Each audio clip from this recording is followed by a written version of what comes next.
So, Chocolate Goddess Yes. is your official name. That is my stage name, yes. That's what's up. And you're from? Virginia. All right. And we're in Atlanta. What brought you to Atlanta? Life. Life swept me and I was here before you know it. How long have you been in Atlanta? On and off for 6 years. Okay. Why on and off? Like I said, life and trying to, the struggle of that footing and trying to be grown before I was grown. And, you know, I fell off and came back and now I'm finally here and I'm an adult and I'm making my boss moves. That's what's up. So how was your childhood growing up? I grew up actually really, really well. I was spoiled, raised in the suburbs in a house, very sheltered though, and very in a bubble. Book smart type of person, grew up around white people and all that stuff. But I was the oldest and I just knew I was looking for something for me and it was not there because mama's rules was too strict. It wasn't, and I was being too grown and I was trying to figure myself out. So I left. Was both parents in the house? On and off. My mom mostly held it down for us. So my stepdad was in and out. Now, most of my guests have had issues with child abuse or sexual abuse in their early stages of life. Did you deal with any of that? Yes, but it wasn't my family. I was adopted by my aunt as well. So, but as far as abuse goes, I was molested by somebody. I was being grown. Like 16 and dealing with adults before I was even understanding anything about sex. And what age was this? 16. 16. And was this somebody that was, you know, a close family friend? Or? No, I was grown. Like I keep saying, I was being fast and dealing with adults as a minor. And I had somebody that took interest in me and took advantage of me, and I didn't understanding it, and yeah. So what kind of kid were you? I was a very inquisitive type of child. I was very wanted to know everything. I was Christian. My family was Christian. I wanted to know why. I explored a lot, and I was a very fun, outgoing child. I was an artist. I won awards as a child as an artist. I love stories. I would write these stories, amazing stories in school, and yeah, I was a storyteller. I love writing stories. I was gonna write books, and I was very artsy, and I played chess. I was an artsy, nerdy kind of child growing up. Did you finish school? Yeah, I did. I finished high school. And what kind of superlatives did you get? Sounds like you got some type of superlatives. No, I didn't get no like best dressed or? No, I didn't. I was even though I could have and I should have, because I came out in high school and I was I was a firecracker and I was everybody's friend. Yeah. Like, yeah. How was cool with all the cliques and stuff. What was your experience in coming out? It was crazy. Like I said, I've always been a go-getter, like for myself type of person. If you don't stand for me, I stand for me type of person. So with that, like I came out in high school, like I had all my homeboys stop messing with me, and I was with one of the girls, and it felt right anyway. Instantly, like I was one of the girls. I hung with the girls. So I had my girls. My girls always had my back, and I respect women so much. I love my girls. I miss y'all. But it was a good experience. By the end of my high school career, it was amazing. Were there any impactful experiences that made you feel a certain way about men? In what way? Well, you said all your homeboys deserted you. So how did that impact you? It didn't. I mean, it was middle school going to high school. I've always been attracted to masculinity, even at a young age. So that didn't really phase me. For it made me, I was one of the girls, like, Right. and it brought me to where I felt normal, or people didn't understand my sexuality at that time. I didn't understand my sexuality and what it meant at all, and where I was going. But I knew that this is my life, and I'm not one of the boys. So why, Yeah. Did pretend? you get any kickback from your parents? At first, but being the oldest and being how headstrong and the black sheep in my family, they came around to it. And then, when I transitioned, they came around to that too, because, ultimately, I've always done what is best for me. And I do realize, people need to understand, when you transition, your family may not accept you ever. But at the same time, some of them need time to transition with you, because it's like losing a child and gaining another one. And I've never changed my personality at all. Like, I'm still the same person. I'm humble. I'm cool as hell. I'm sexy. That's who I am. And so it's like, I just let them see me, even though my physical, this shell, is different. Does Right. not mean the soul is different. Gotcha. And you mentioned you had siblings. How many siblings do you have? Yeah, I have a twin sister, and I have a little brother. And I have, of course, I have other siblings and stuff, but those is my immediate family that I grew up with and was raised with. So how did your twin sister, you said twin sister, fraternal. Yeah, I'm yeah. assuming. I've always done things my way, and she's just now starting to do things for herself. So we have different point of views. Like, when I was 18, I left. She stayed home all the way into 26. So her views are more like my mom. You know what I'm saying? She grew up with my mom, so she stayed. So it's kind of iffy. We're getting there. It's gonna take some time. I'm wanting her to experience life more for herself before, we connect in that level, I guess. For sure. And as far as spirituality and religion, Yes. what are your point of views on that? I'm against religion.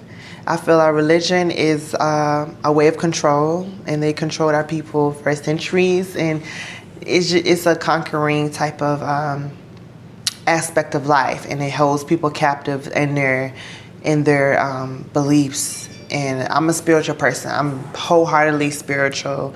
I believe in spirituality wholeheartedly. That's just who I am. We have energy wavelengths all around us, and we have to understand that. And it's more than one world in this one world. And the physical plane is just what they want you to see. They want you to be be consumed by this materialistic world, and really it's deeper than that. And once you understand what's up with that, yeah. What are some of the ways you practice your spirituality? Just everyday life, affirmations, and eating healthy, clean. As much I'm just started getting better, my mind, my body, and my soul. I actually had a tattoo of that on me. Just actually learning how to process information, and learning how to eat healthy and work out and take care of this temple. And when I meet people, I dissect them better, and if the energy isn't right, I'm not gonna deal with them. Where do you get your knowledge from? A lot of places. Social media has taught me a lot, And then just general research. I do a lot of research on different topics that I'm curious about it. I'm a big nerd. Some people will be surprised, but I'm a nerd, and I claim that. Why would they be surprised? Because in this society, like I said, it's a materialistic world. So when you see somebody that presents to you where you're known as a bad bitch or somebody that's overtly attractive, you assume that they don't have, like, you just associate them with their looks, and you don't really dissect them past that, at least as far as social media is concerned. What's your sign? I'm a Leo. Very clearly a Leo. Why? Why do you say that? Well, Leos have bright personalities and tend to shine. Okay, So, yeah. Shine like a diamond. Without a doubt. How do you handle trauma? I'm very rational. I have had a traumatic situation happen to me. And what you wanted me to share it, or sure. Just answer the question first, right? Yeah. All right. So with a traumatic situation, I believe any situation you're in should not affect who you are. You know what I'm saying? I think a lot of people take situations that's given to them, and instead of using it and saying this won't happen to me again, or I'm gonna move around this and better myself from this, they like, that's the spirituality I was telling you about. They make it internal, and it becomes part of them, and they carry that negative energy. And for me, I don't hold on to negative energy. So when traumatic situations may happen, I use it to my benefit, and I step over it and have it on the ground. You mentioned something happened to you. What was that? Yeah, I was shot last year. I'm sorry to hear in that. the head. Wow. It was a graze wound. I didn't even have to get stitches. Wow. Or anything. Well, yeah, I wanted to tell that on my podcast too.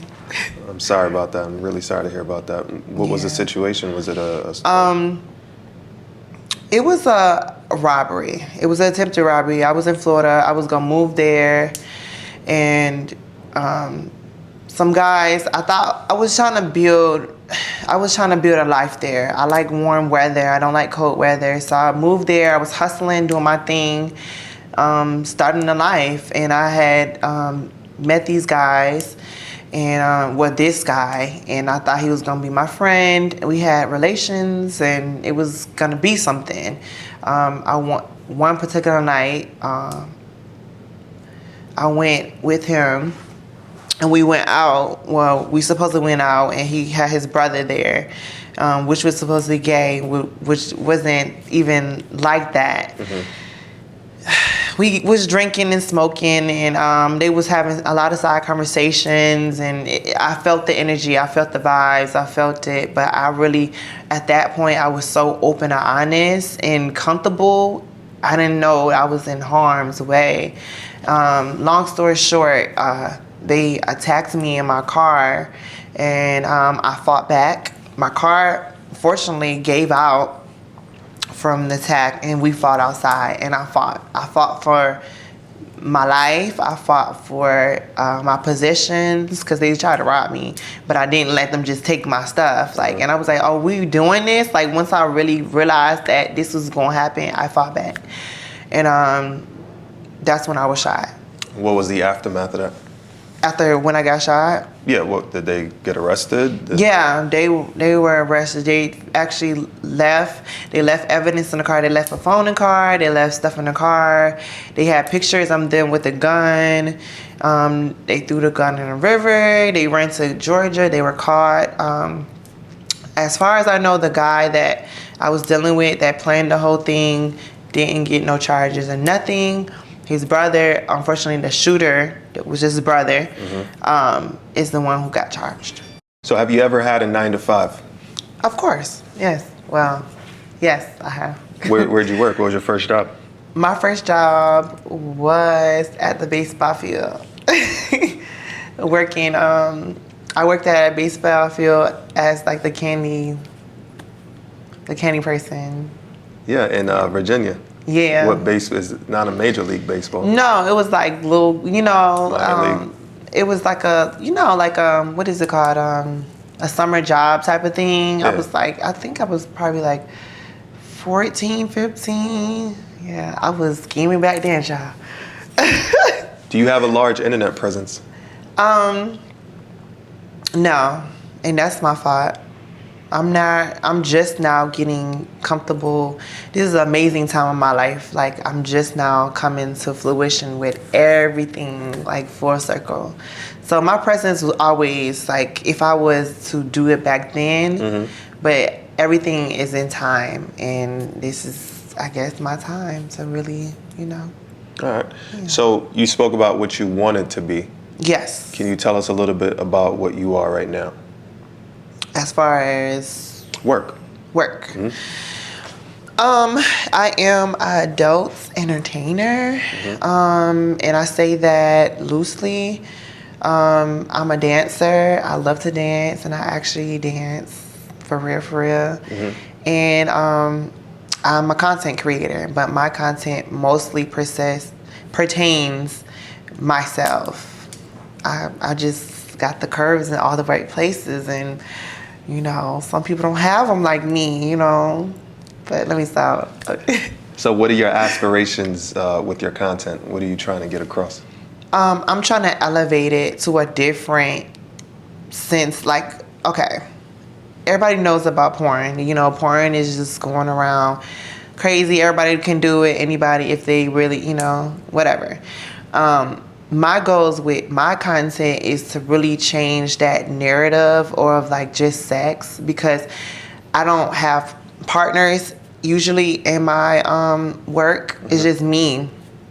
But I want to like actually like do FX like work and get like prosthetics. I'm sorry, prosthetic. Oh, this gonna be in here? No, we cut it out. I actually want to do FX work, prosthetics, and like avatar, or make myself a real goddess like, and have scenes and have somebody paying me over, and like make my sexiness, sensuality, and make it to an art form. Before you did your first piece of content, did you have anybody that you looked up to or were inspired by? Everybody gonna say this, but Pinky, and it wasn't for the usual like things. Like, she taught me how to clap my ass, but NTS Madison as well. I just love her story. I love how she elevated herself, and she came from. She's a hustler. Like, you gotta give her how she came up and where she's at now. You have to look up to somebody like that, and she's the only one. Well, I'm not gonna say only, but she's the main one that I see that has done an amazing job. What's the best part of your transition so far? The best part for me is the sense of comfortability, just to feel acknowledgement. Like, when I walk in a room, I'm here. I don't get brushed over. I don't get disrespected. Like, if anything, I get more respect from, whether people know or not, because I'm just me. Like, I'm just glad that I'm able to just be me and be comfortable and accepted in this crazy ass society, whether they accept me or not. Shit. What do you think about all the trans progression that's happening in the world? I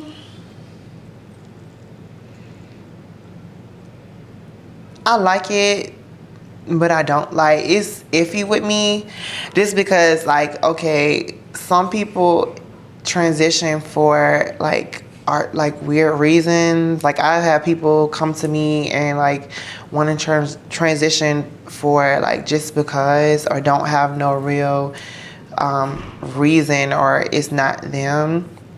And I think that's the exposure, when it's just people that want to be normal out here and chill. So it's like, it's a good thing and a bad thing at the same time. Do you feel like the trans community is getting more or less support as of late? Out of who? The general public.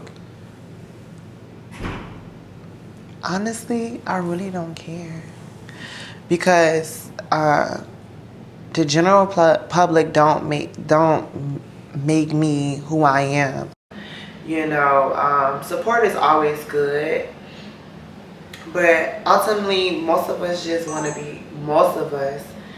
want to be chill and want to live our lives and be comfortable. Ooh, is it okay?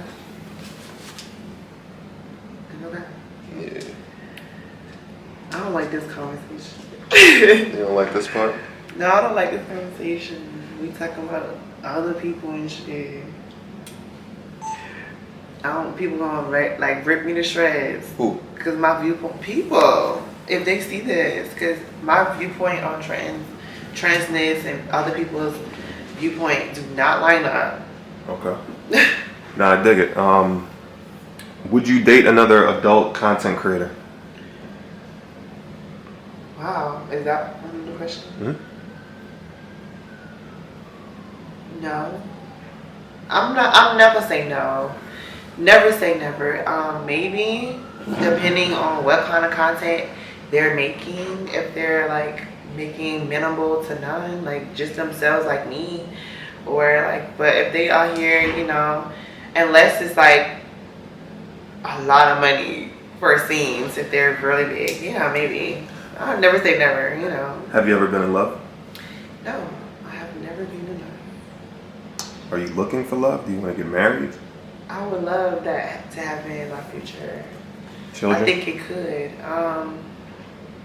That's iffy with kids because it's like I can see it. Mm-hmm. I'm a motherly figure, but I don't know. Like, I mean, I'm 26. Like, by the time I'm 30, you're not gonna even know if you don't know now. But it's like, you know, I want to be stable and where I need to be before I even think about anything like that.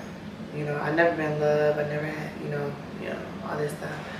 I never even really dated for real, because I've been so focused on my hustle and like get myself where I want to be, and it's been working so far, you know. But now it's like people are starting to see me more and like me and like my personality and stuff, and they're like, oh, I want to date you. So it's like kind of blurred lines right then, like, and I'm changing career paths and going back corporate, so it's like, ooh. Now you look very feminine and Thank you. amazing job. Thank you. When is the right time to reveal to a partner that you are trans? As far as when you start talking to them? Yeah. When is a good time to you meet somebody? You guys are attracted to each other. When is the right time to reveal that? The second day. The second day. Yes. Why do you say that? I meet guys all the time. When I'm walking, you know, I'm single, I'm by myself, I look how I look, so people automatically want to talk to me on the streets more now than ever. It's whatever. Mm-hmm. If I do choose to get the number, if I don't ignore them, I'm not going to tell them, never tell, girls, ladies, never tell men that you're trans when you first meet them. What's the most interesting thing about you?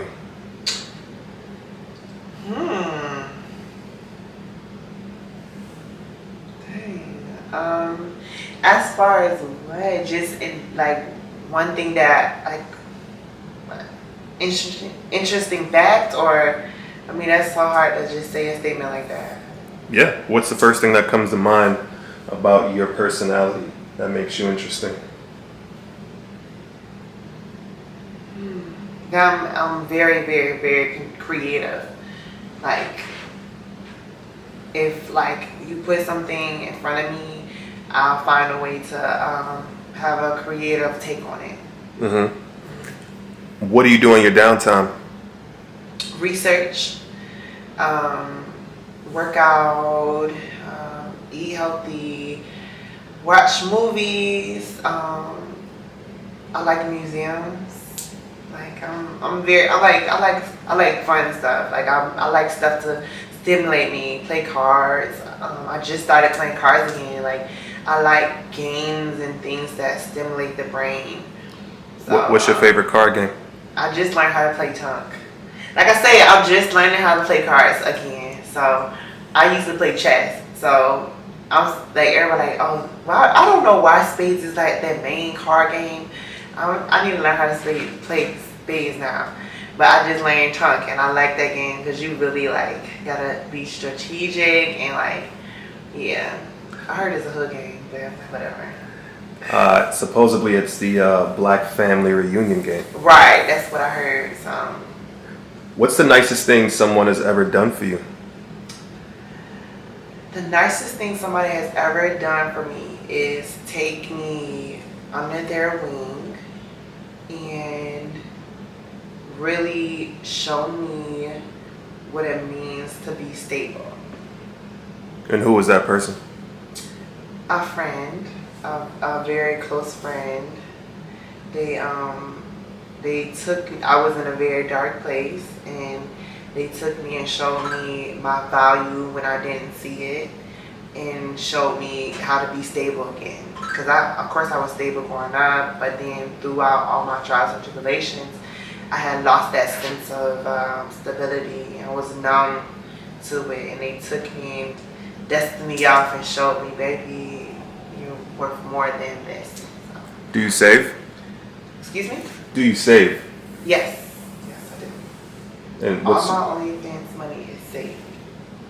how long have you been on OnlyFans? Are you on that? 2 years? 2 years now. Yeah. And what do you spend the most money on? What kind of question is that? Yeah, like what do you spend the most money on? I've had guests say drugs. I've had guests say groceries. I've had guests say cars, jewelry. Well, shit. Maybe I'm a little basic right now. Like until I get my money up. No, don't do it. Don't edit that out. No. Honestly, I pay bills. Like like I'm not into all that. Probably hair. I don't know. Hair. I've Your been upkeep. saving lately. Yeah, my upkeep. Like I've been saving a lot, honestly, because I got goals. Probably my surgery. I'm trying to get my nose done, so it's like it's certain things I'm trying to work towards.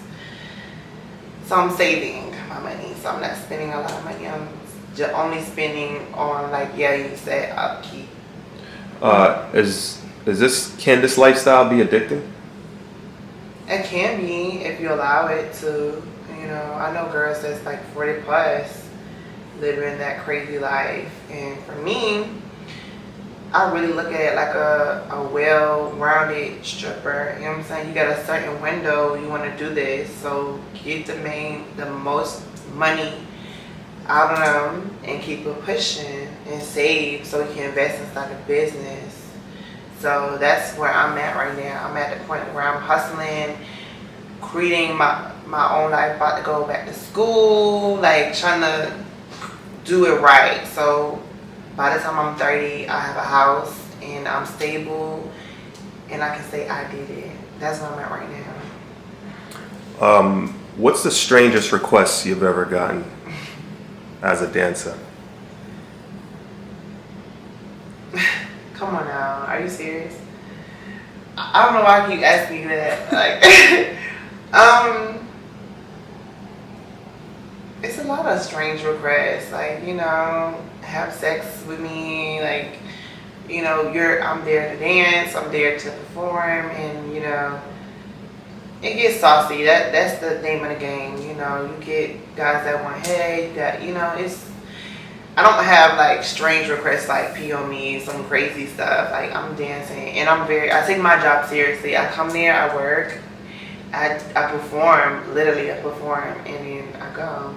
So how do you handle somebody that you're not attracted to in a scenario like that? It's not about attraction. That's the fault people.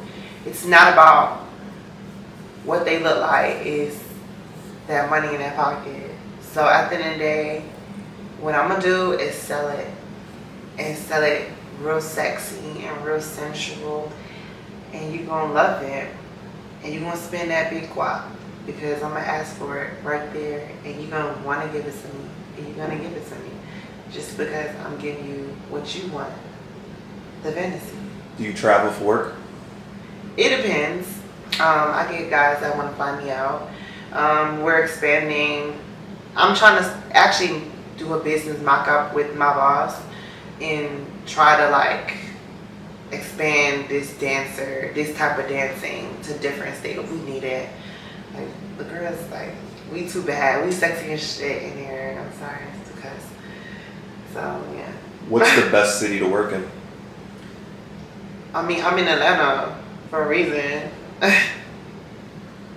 And after Atlanta?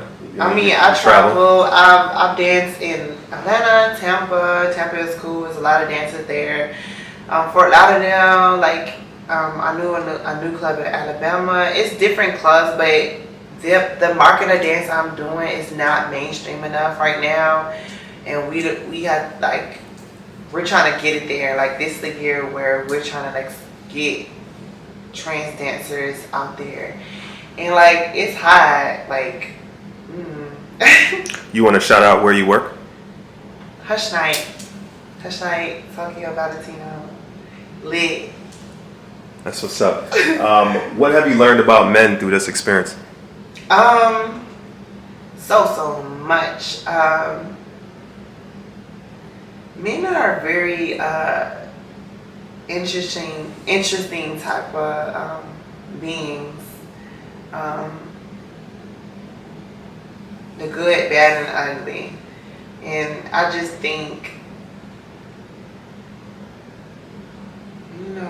they're very visual creatures, and I appreciate how a man can admire beauty in all forms and accept it for what it is when they know what it, know what I'm saying, know what's up. If you give it to them, they'll accept it. Not all the time, but you get what I'm saying, the general consensus of what I'm saying. Like, Got you. How would you define the term tranny chaser? I think that's so old school. I think it's played out because at this point, it's no such thing as a tranny chaser for real. That term is just old school to me. It's an old school back in the day. I think our society uses a lot of things back in the day and try to still make it relevant. And that's what fucks us up because we can't accept change when it's in front of you. And, that term is like crossed out because you got men that don't even have never messed with trans, and they fall in love with the beauty we have, and then they, that doesn't work, and they find another one due to the girl or due to him, whatever. So tranny chaser is just an old school word that's played out to me. And explain to the audience if they're listening and don't know what the term means. What does it mean? It's basically a guy. It's like I said, it's old school. So think you're like the 90s and the 80s and the 70s. Think that those eras where it was a guy, because that it was more taboo to be trans back then. So it's a taboo term of a guy that messes with one trans girl, and then they start messing, like trying to find other ones, like her friends or associate trans girls in the community, and the old girls would be like, oh, that's a training chaser, just to let the next girl know, like, if that guy comes to you, know that he just tried to mess with all the girls. And how do you feel about the term down low men? That term is so iffy to me because I'd rather people say discreet. Like I said, I think that's an old school word to be down low. That's an old, like, 2000s and all that. That's old lingo to me. People that use it, it's just older to me. Like, I think that's a jail thing. Down low to me is like a jail thing. But I don't think it's nothing wrong with a man being discreet about his lifestyle, given the society we live in. We live in a very toxic masculine society, And on top of that, like, men are not allowed to express themselves in any type of way, and women as well. Like, our society just doesn't respect femininity or masculinity, and it's like, I think a man deserves that discreet. If he chooses to to be discreet, just because like our society doesn't accept a lot of shit. It's like, just okay. That's cute. Does your parents know what you do? Yeah. How do they feel? Of course, no parents wants their child to do what I do. But I'm grown and I gotta pay my bills, and I've been paying my bills since I was 18. So you gotta respect that, because if you don't, then you don't have to part of me, because that's what I do right now. Have you lived a good life so far? Yeah. Amazing life. What are some of the highlights of your life? Just getting paid, like good money, being taken care of. You hungry? Dissecting, being able to have that freedom to dissect myself and not have to worry about the stress of work. Being able to like see the world from a different lens and dissect other people and learn how people move and operate and energies, and learning that positivity ultimately gets you farther than negativity in life, and just accepting the blessings that come my way from the universe. And so it's been an amazing life, an amazing journey, and I look forward to the continuance of my life. Do you have any advice for anyone that's looking to get into the same field that you're in?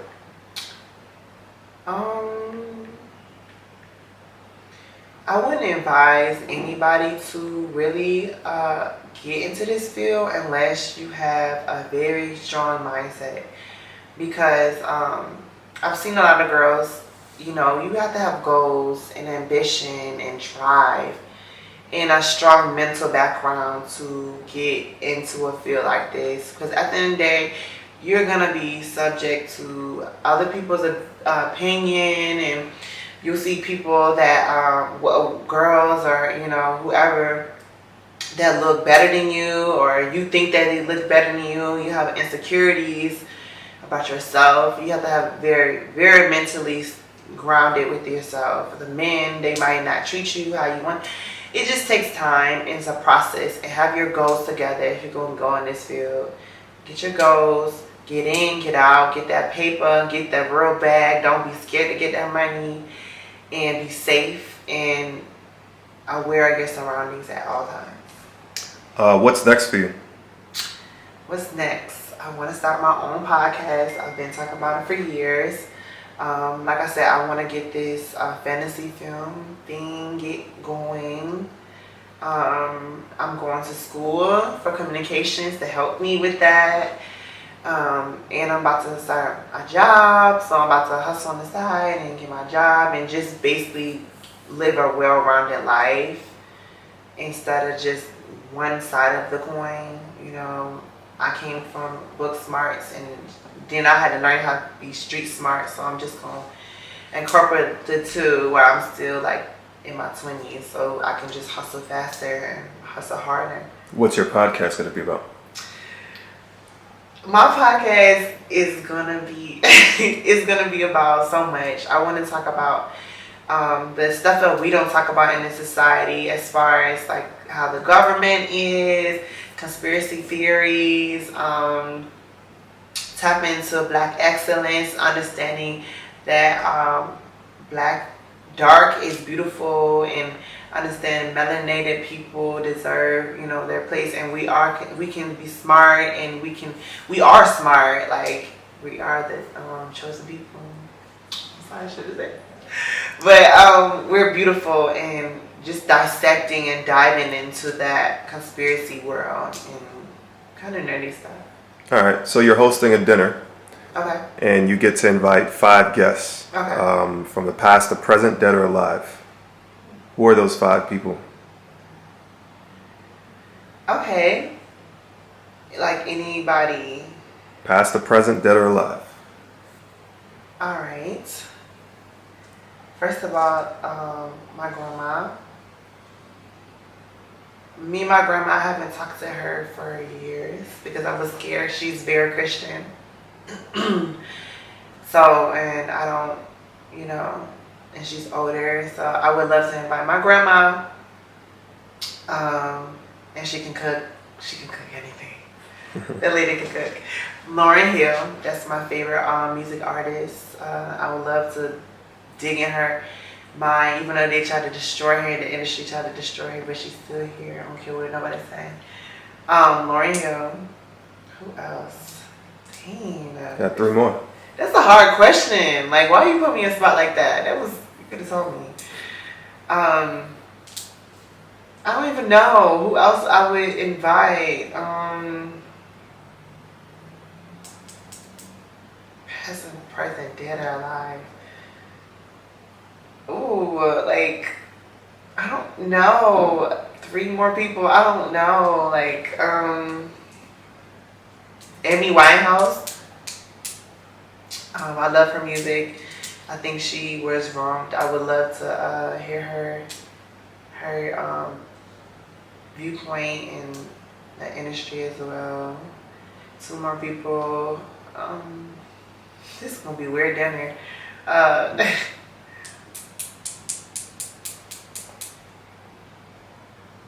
don't know. This is crazy. I never had a blank like this. Do you have a favorite actress or actor? No, I don't. Favorite book? How about a friend in the industry? A friend in the industry? Yeah, I'm just trying to give you ideas. I know, I just can't, like... I mean, probably, like, the baby or something like that. Okay, one more. I'm just about to say random stuff because I don't know. And, like, Tupac. Alright. That's a pretty good list. With the exception of... The baby. Who would sit at the table? Head of the table. My grandma. Let me ask that question again. Who would sit at the head of the table? Me. Let me ask that question again. Who would sit at the head of the table other than yourself?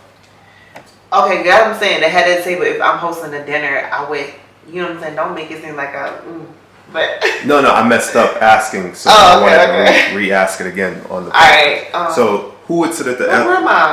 My grandma, yes. Right. Obviously. Cool. Do you have any shout-outs? Shout out to Shine. Shout out to my mom, my sister, my brother. Yeah, that's it. Like, you know, my riders, they know who they are, you know. And shout out to you. Shout out to you for, like, you know, taking this project on and really showcasing different people's perspectives of life. And it's beautiful what you're doing. I'm glad to be a part of it. And I hope you guys look at me and, like, see what I'm doing too. No doubt. Is there anyone you'd like to see on the show? T.S. Madison. And who else? You said adult entertainers. I want to see a guy too. I don't even know. I'm sorry. Oh, sorry. I don't know. Probably my boss, Lennox. Yeah, we doing Lennox? Mm-hmm. Yeah, I've had some conversations with Lennox. Yeah, probably him on the show. All right. Well, Empress. Empress. No, Goddess. It's chocolate goddess. Yeah, I was getting around to the other superlatives, but I wanted to start you off. But chocolate goddess, I appreciate you so much. Thanks for the love. You are a sweetheart. You've been gracious and humble, and I appreciate your time. Thank you so much. I appreciate it as well. I appreciate being here. Much love.